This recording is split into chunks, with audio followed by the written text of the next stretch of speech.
3,500 agents, which I know doesn't sound a lot. There are organisations much bigger than that, but in order to create a really intimate, engaged and human workforce, it has been a real challenge, and this was one of the strands that we really used to help that.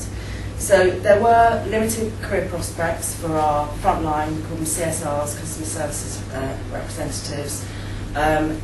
It was very much sink or swim if they made it to a management position, and a bit, we're short of a manager, someone will do. They were, drafted in and had some pretty painful experiences because very unprepared.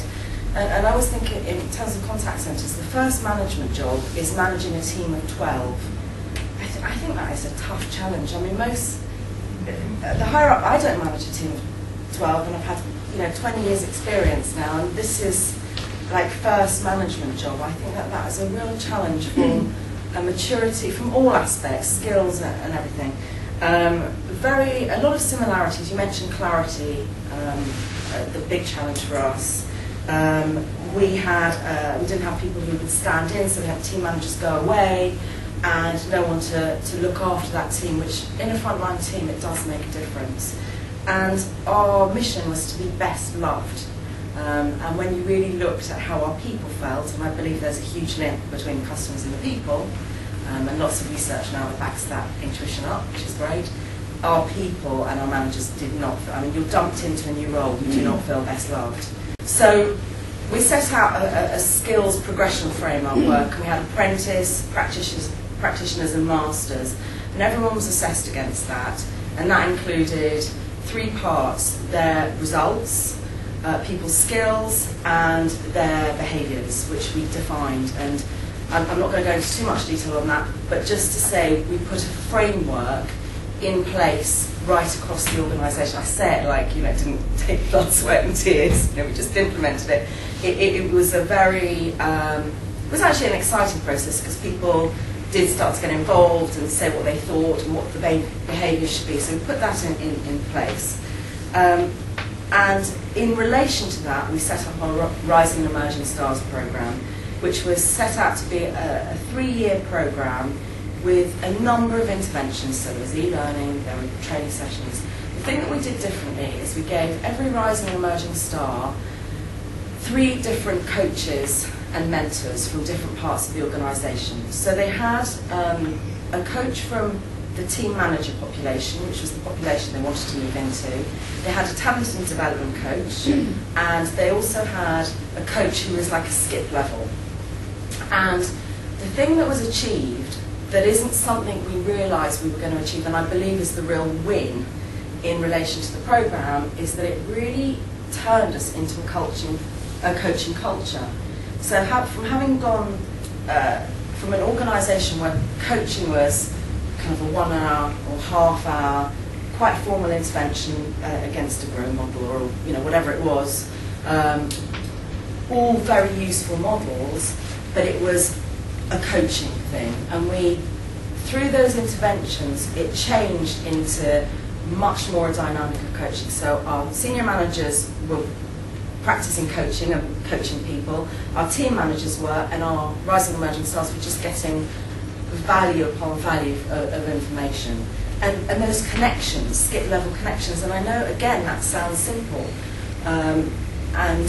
but in an organisation of 3,500 people, creating those senior management links with people on the front line, it really created a difference in the atmosphere. One of the things that I wanted to share with you, because it was a real wake-up for us, was when we did this application process for our Rising and Emerging Stars, some of our seconded managers applied for it. And we didn't, on the first sift, we didn't know where people were coming from. So we rejected people based on their application. And what we found is that people were rejected in the first sift and in the interview process, even though they were already standing in for the role. And it created a real demoralisation in those people and in the people that had selected them.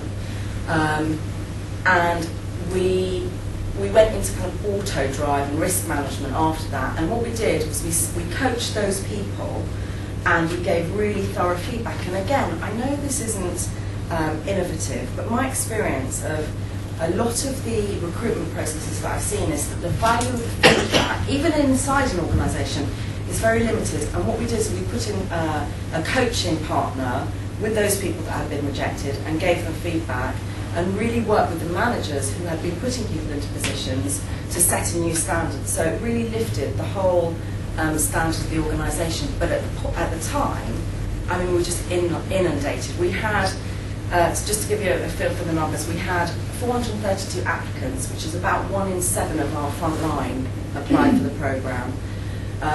305 of those went through to assessment, and some, as I said, some of those that weren't assessed were actually in management positions. We had 166 successful people, and that process wasn't as hard to manage because the people that were assessed didn't get through. We'd already planned that we were going to look after them, they would be in the next pool, they're obviously interested, so you know, it was important to get them engaged, so we already had a plan for those people. And we now have, actually, of that pool, that 166 people that were in that programme, 40 have been employed, and we have saved hundreds of thousands, about 200,000, in our recruitment costs as a result of having that pipeline come through for the bean counter in the room. So 90% plus we achieved in terms of the coaching scores. Our people poll, which was horribly low in relation to reaching your potential, moved up significantly. We had a 10-point increase. And very satisfying, I think you were sharing about other people wanting to adopt it. Other parts of France Telecom have adopted that, and so that's very satisfying. It's being exported to France. This is what people said.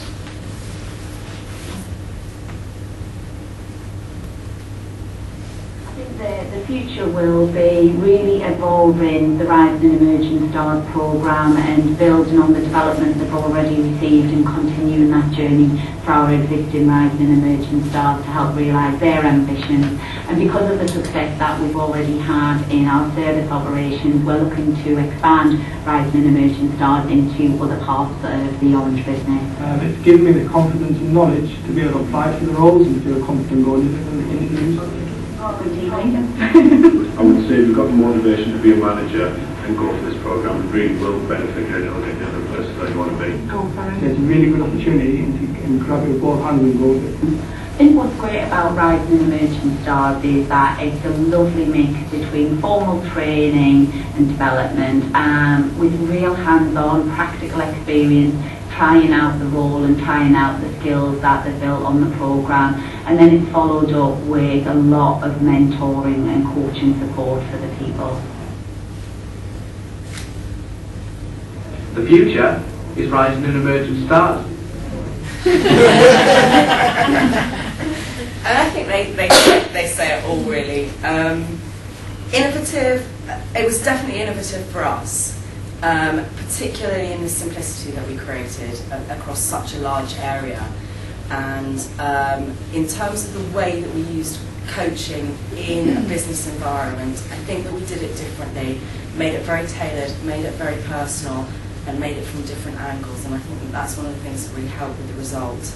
And it really is creating a cultural shift in our organisation, which seeing increase in, you know, I haven't talked about the customer service scores. I don't think we've got Orange customers here. It's always a risky thing to say, but our customer service scores have really improved over the last 6 to 12 months. And I think it's a real result of our people being connected internally with their managers, with ours, and therefore with customers. So